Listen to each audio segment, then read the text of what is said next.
Hello, everyone. Welcome to our another episode of your Growth Fit interview series. My name is Ashwini. I'm the growth engineer at CustomFit.ai. CustomFit.ai is a purpose-built B2B website personalization platform designed from the ground up on the use cases and challenges for B2B marketers. It converts the website traffic to quality leads by dynamically changing website content and CTAs as per visitors' characteristics, such as company size and many more. It helps businesses to understand what is their user wants, and how businesses can help them find exactly what they're looking for.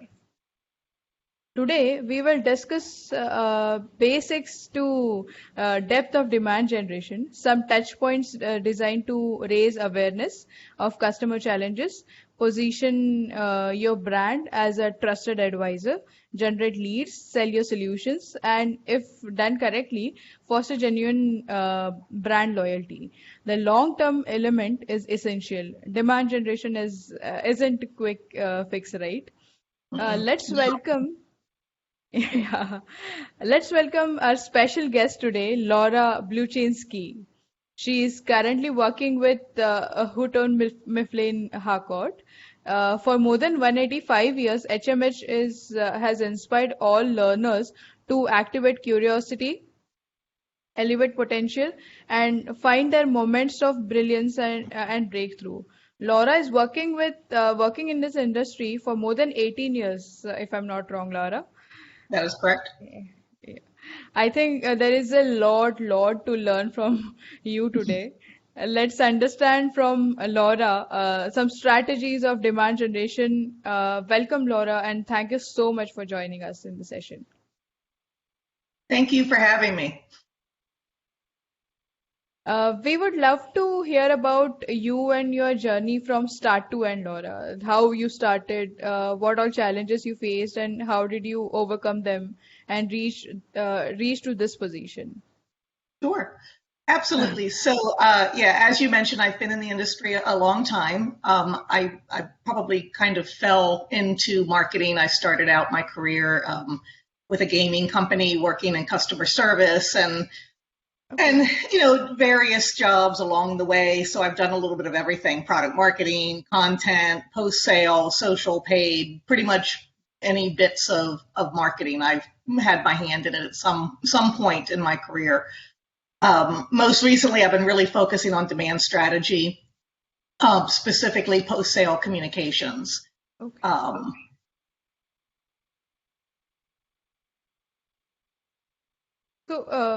Hello. Yes. Yeah. So, Laura, please tell us something about Houghton Mifflin Harcourt and what philosophy you follow to keep up the spirit. Sure, absolutely. So HMH, as you mentioned, is a really old company. We've been around for over 180 years. But we are first and foremost a digital company at this point. We're digital first, connected strategy, and we're committed to the purposeful use of technology, not just to use technology just for the sake of technology. And using technology to expand that capacity of the teachers so they can spend more time with their students and not worrying about whether the technology is going to work or not. My main marketing philosophy has always been, right place, right time, right message.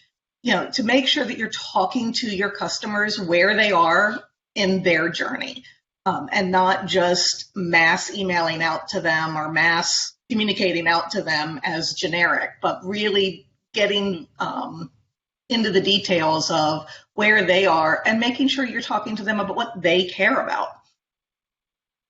Okay. So Laura, you're working with HMH for more than 12 years, right? So you're working with HMH for more than 12 years, right? 10 years. We've been there 10. Okay. Yep. Officially, I was a That consultant is for years.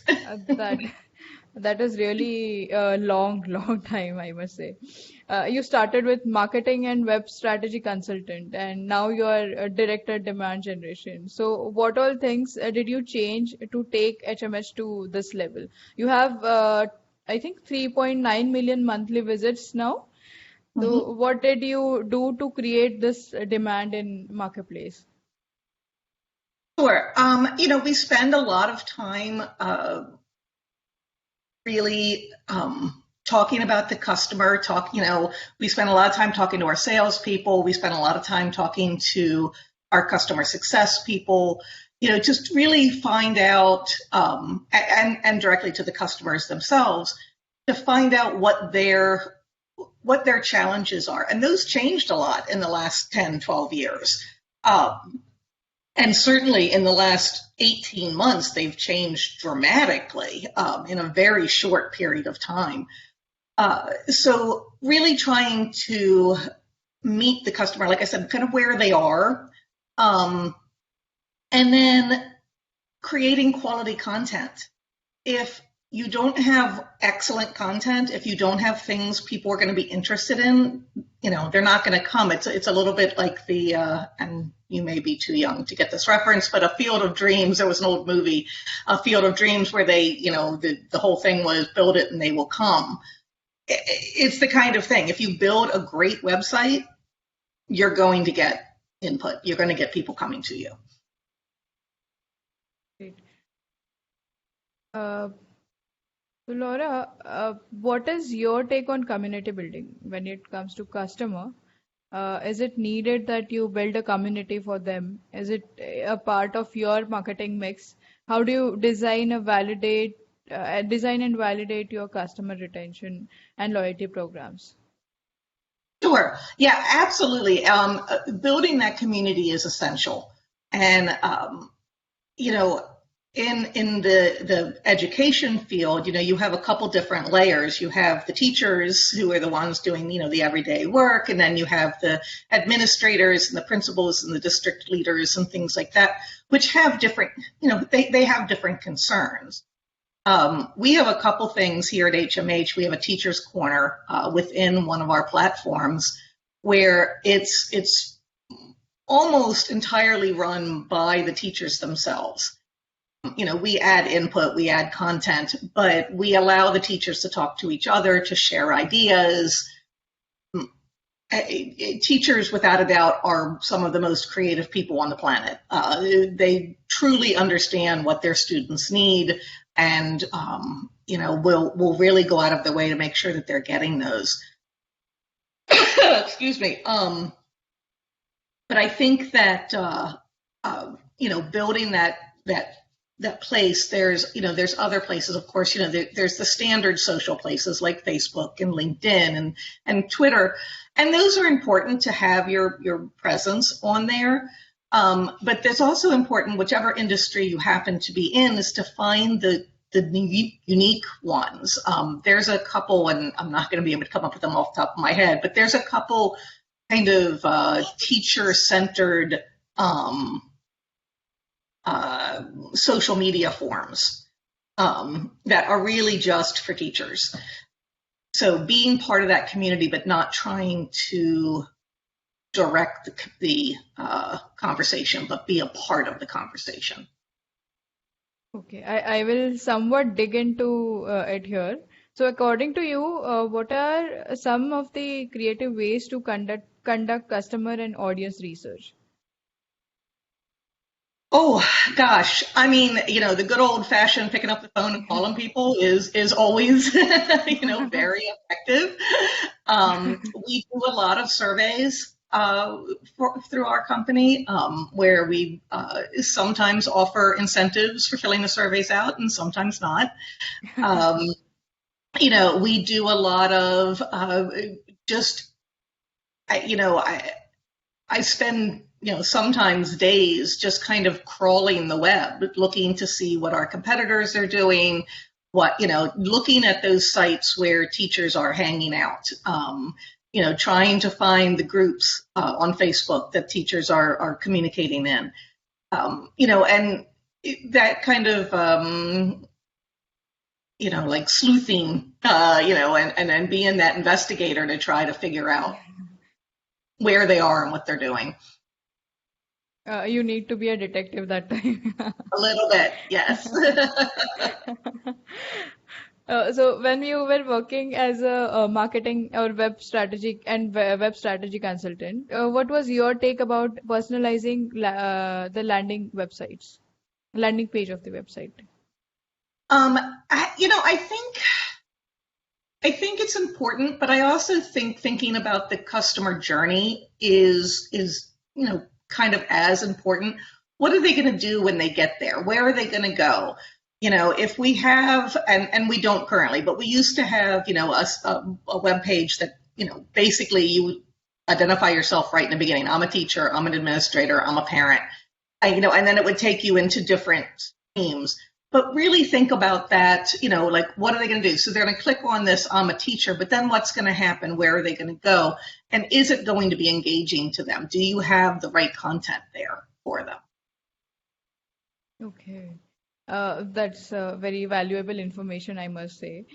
So I'm coming to paid campaigns. We always say that data is important. So what is your secret formula in designing paid campaigns? What data points do you use? Oh gosh. Okay. So paid campaigns, I guess we really I look back at what we've done before. Having that data is super important, and knowing what has worked and what hasn't. Um, and in the beginning, obviously you don't have any data. You don't have those data points to go off of. So, you just kind of go with your gut and say, I think they're going to respond to this piece of content. And not to be redundant, but it's really that content. Are you offering them something they can't get elsewhere? Information that isn't available, just everywhere, that's not common knowledge, and not necessarily just about your product or whatever, you're selling, but is it going to be valuable to them in the moment? Because the idea would be to get those things that are valuable in the moment, so later when they're thinking, gosh, I really need a product that does XYZ, they think, oh, you know what? I had that thing and they did that, and I bet I should call them because, they helped me out 2 weeks ago. Okay. So which is your favorite metric in marketing? Probably conversion rate. I love, everybody loves conversion rate because it tells you, Conversion. how, what you did, that what you did was good. But I have to say, I really like those, what a lot of people refer to as vanity rates, the open and the click throughs. Because to me, if you have a high open rate, that means that you did something really right in your subject line. You said something that really resonated.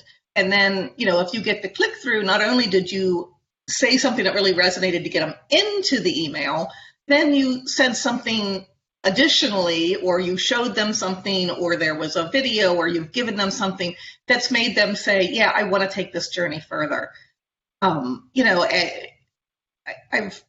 done some research that the average person spends between 3 and 6 seconds on an email when they get it.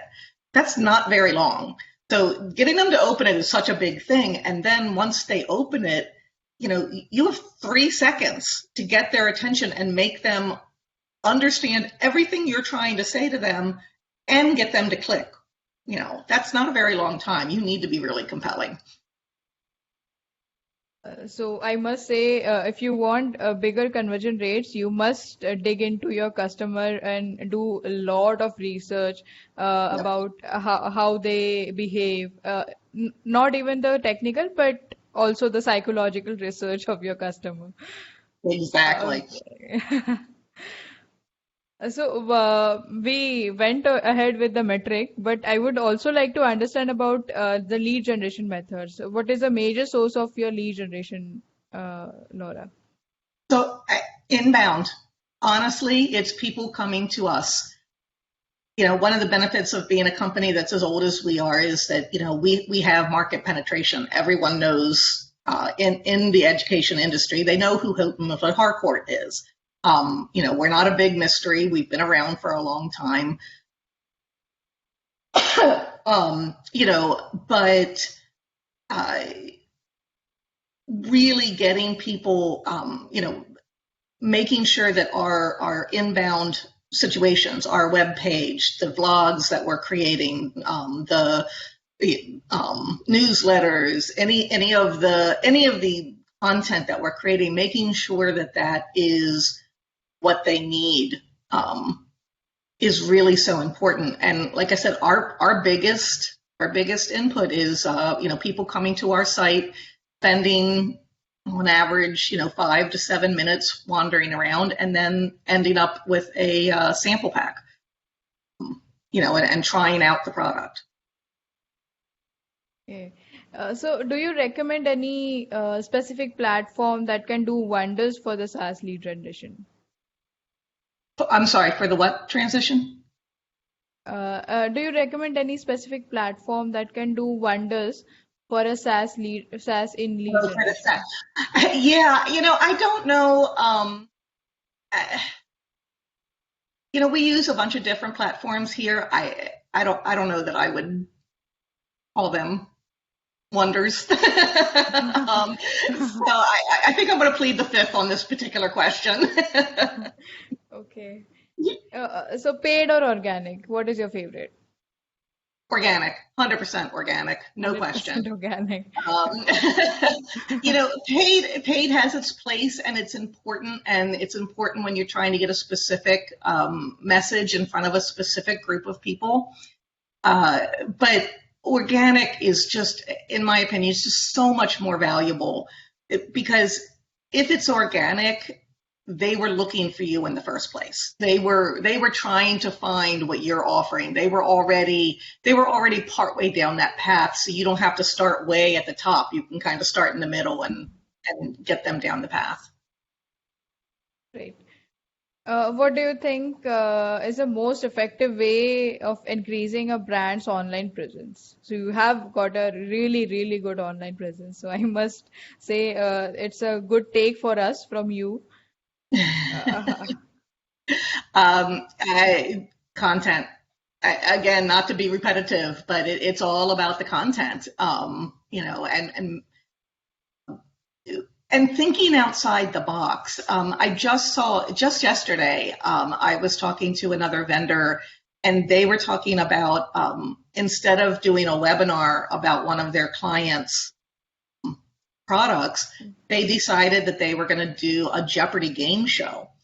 And so they had 4 members from the company come on, and they had a host, and they basically produced the game show Jeopardy. okay. And it was a 40-minute game show that talked about this company and gave you information about this company and about their products, but in a fun way. And so people were interested in it, as opposed to, you spend 40 minutes on a webinar where someone's just yapping at you, telling you how great they are. It was the same thing, but fun. So it really made a difference. And I think that thinking outside the box, like whatever you're putting up on your website, whatever you're trying to create, whatever content you're trying to create, like how could you do that same content and do it in a fun way? And the other thing I tell all of our writers and our marketers here at HMH is, anything you've written, or the web page, or for an email, or for a social post, if you used our name or our product name in what you've written, write it once and then write it again without saying our name or our product name. Because people know who you are, but they want to know who you are. And so by writing the same message without using your company name, I think really will resonate more with your end user, because they'll feel like you're on their level. So basically, when it comes to who you are, they really want to know how you perform as an engagement. it also in a customer relationship.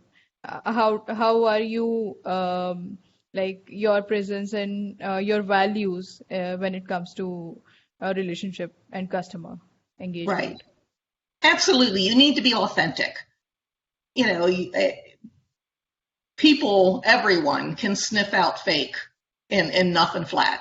So, you Mhm. need to be authentic. And if you've done something as a company and you've screwed up, you know, raise your hand and say, I'm sorry, I screwed up. I don't know how familiar you are with the brand Peloton, but they just had that big scandal where they've had to recall all of their treadmills because they were dangerous. And they initially, put up a wall and said, oh, no, it's not true. But then they admitted their mistake and they said, we're wrong. And we know we're wrong and we responded wrong and we're sorry. That's going to go a long way to helping customers come back quicker and say, all right, you were being authentic and it's okay. And we believe that and we'll continue to support you. Okay, so when it comes to who you are, well, I think you like 3 months back, HMH recognized with a high rating, that is 95, I suppose, in corporate equality index. How do you feel that you, as a team, build a workplace that is safe, harassment free, and allows individuals to bring their authentic selves to work? I think HMH is doing a really good job at addressing any issues, allowing people to be their authentic selves. We have several different initiatives going on. We at least once every 2 weeks there's another webinar or seminar that we have internally to really help all of us understand everybody else's point of view. There's a lot of division in the world these days, and you don't need that at work. Also, you want to come to work and you want to be comfortable and you want to live your life and do your job and be successful. And we're doing important things. We're providing products and uh, digital functionality to the school systems, and that's ultimately mentoring and raising up children. And so it's super important that we're very, very careful about making sure that we're representing everybody without being offensive. Okay, so we are speaking about a person who is coming to work, whether it is 0 to 2 years, whether he's just pass out from the like educational qualification, pass out from college. So, what Mm-hmm. is your advice for an entry level marketer for successful career? So you have more Um, than 18 years experience. It will be really helpful.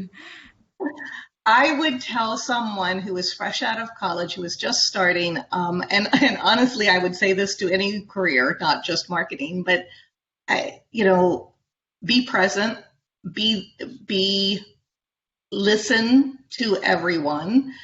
Don't be afraid to speak up. Don't be afraid to say what that if you might have a new idea or something. But and take on anything anybody offers you. If even if it doesn't even seem like a good, like, oh, that doesn't seem like something I might want to do, take it on anyway. Do it the best you can. Do a little more than they're asking you to do, and become that invaluable person. Become that person that everybody says, oh yeah, no, I'm going to call her because she's the one that always gets that done. And oh, it took so and so 3 weeks to do that project, and that person only 2 days. Be there, but also balance that life. Like a lot of people, especially young people today, I see, they come in and they're like, they're so gung ho, and that's great, and I love it, and I want them to be gung ho, and I want them to be excited, but being gung ho doesn't mean you have to work till 7 or 8 or 9 o'clock at night. It means that you get up, and you're at work and you're fully focused and you're at work, and then at 5 o'clock or whatever your hours are, then you're done. And then you're fully focused on your home life or whatever else is going on, and just be that person, be the person that people come to because they know you'll get it done for them. I think that is the only advice we have. We have covered almost 10 sessions till now, and that's the most valuable information or tagline for us, that you should always balance in your like life at Yes. home, life at work, Yep. especially in the work from home condition. Exactly. Exactly. It's so hard when you're working from home. I've worked from home for almost my entire 10 years here. And, Okay. I deliberately have it in a separate room. So at the end of the day, I can shut the door and walk away. It's real hard when your office is in your kitchen. It's really, it's really hard. It's really hard. I think I should probably have a separate room now. Absolutely. Well, I think you must be the mentor for so many people, but I'm curious to understand about your mentor in marketing and demand generation. Sure. Yeah. I've had several mentors over the years. I had one mentor that I deliberately picked him because he wasn't in my direct chain of command, and he was in marketing, but he was in a different section of marketing than I was at the time. I was more in the creative side, and he was more on the product marketing side. Okay. But I deliberately picked someone who kind of wasn't where I was because I wanted to get that full view of the whole of marketing. And the thing that he really helped me with, it's going back many years now, but I used to be terrible at public speaking. I would flush and I would get all nervous and my voice would shake and my hands would be shaky and I would look like I'm about to burst into tears the entire time I was talking. And he really helped me just overcome that. We worked on me giving speeches to him. We worked on breath techniques, with all kinds of kind of crazy things. And then he would talk to me about, making sure that I knew my subject.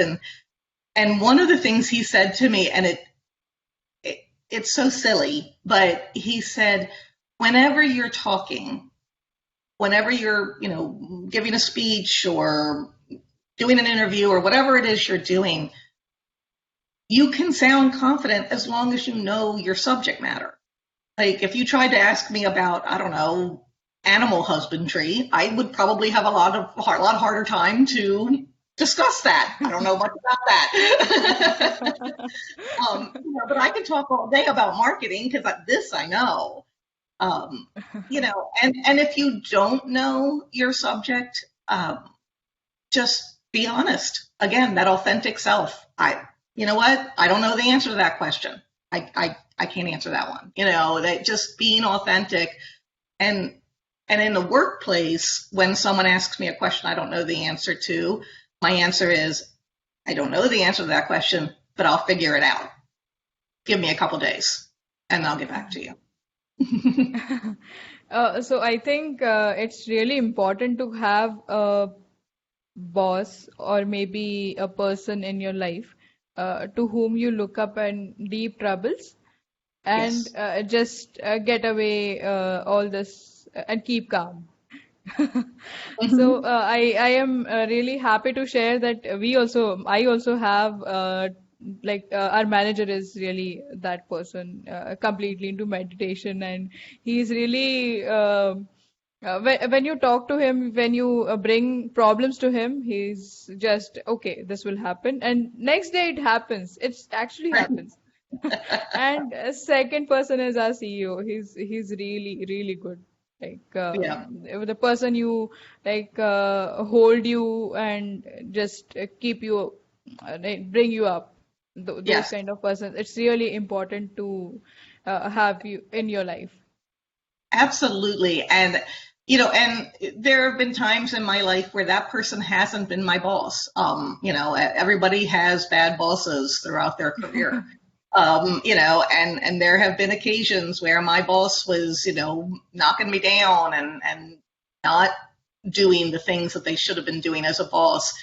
So, if it's not your boss currently, go look for a friend, a coworker, someone who can build you back up and say, well, maybe that really wasn't about you. As a female of my age growing up in the world that I did, I sometimes tend to internalize things. Somebody will say something and I'll think, that was directed personally at me, when maybe it wasn't. And so, you very often need that other person who says, stop being self-absorbed. It wasn't about you. You're fine. That's really important. Yeah. And then it makes you go, oh, okay. Yeah. You know what? You're probably right. I will stop being self-absorbed. And so I think it's really helpful, and it's helpful to have those people who you can, blow off steam and complain about so-and-so who said so-and-so or whatever, because that's part of work, and it's frankly part of the fun of work, is having those people. So, Laura, I'm really not able to stop here. So, just a few more questions. A few more questions, because I'm not able to stop to gather information from you and learn something from you. So, Okay. you mentioned about content, right? It's really important. And you also mentioned about conversion optimization. So, what tools do you use for conversion optimization? Are there any essential tools that a CRO, conversion optimizer, should have? Oh gosh. Well, I don't know that the tool matters necessarily. Rather that you know how to use the tool that you're using. That you know how to get the right data and interpret it. Which is why you need the data from the very beginning, from those vanity metrics, the opens and the clicks, all the way through the conversion, and then finally the sale. Because if you just have part of that, if you just know, oh, my opens and my clicks are really good, that's great. However, if it's not getting converted, if you don't know that part, you have no idea if what you're doing is actually effective. Maybe it is, but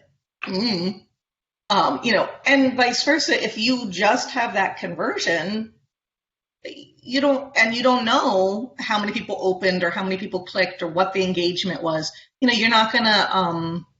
You need all of it. So tool wise, there's a ton of tools out there to use. In any SaaS organization, there's a ton. And, at HMH, we use, Eloqua and Salesforce, and we're actually looking into purchasing a new customer success program. So, but the tool, it's the people behind it to me, and making sure that you're interpreting that data appropriately. And you only know that after you've had data for a little while, because, what might be a great open rate for my company might be a terrible open rate for your company. Right. It just depends. But when it is a tool or any kind of platform, it is an investment, right? So how do you ensure that ROI on your marketing campaigns are optimal?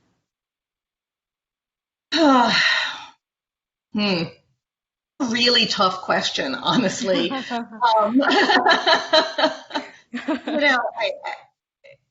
Again, it comes back to, the content and just learning.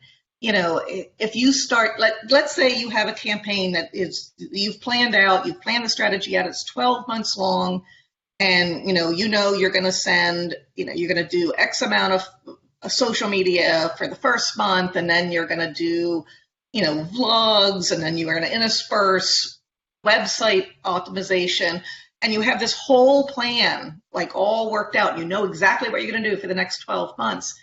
You're 2 months in, and your data starts to show that nobody's showing up, that you're not getting any web traction, that the Google analytics or the Google tracking is like super low. You need to be able to be nimble enough to say, okay, so the other 10 months of this plan, maybe we should stop, look at the data, and make a decision and change. And optimize what is getting traffic. So if you did email and you did social, and the email had terrible open rates and terrible click-through rates, but the social had, fantastic click-throughs, well, then let's switch it up. Let's do more social then. Let's do more of what's working. You need to be flexible enough. Yes, absolutely. To change our strategy as per the results, or as per the response you're getting. Exactly. So I am wrapping up the session, Laura, with your secret mantra or your secret formula to sustain on this. Right time, right place, right content. Make sure. I will definitely. I will definitely use this as a tagline because I really liked it. Yeah, meet your customer where they are. Talk to them, find out what they want. And if you can't talk directly to your customer, talk to the people who are closest to it, the salespeople, the customer service people, the people who are talking to those customers every day. I guarantee you talk to 5 different salespeople, you're going to get 5 different answers what your customers need, but you're going to have a much better insight into your customer than you did before you ask. That's very valuable information. Thank you so much, Laura, for your time, your energy, and putting all these efforts for us. And Sure. With this, I'll wrap up the session. Thank you so much, everyone, for joining us in this session today for Growth Feed series.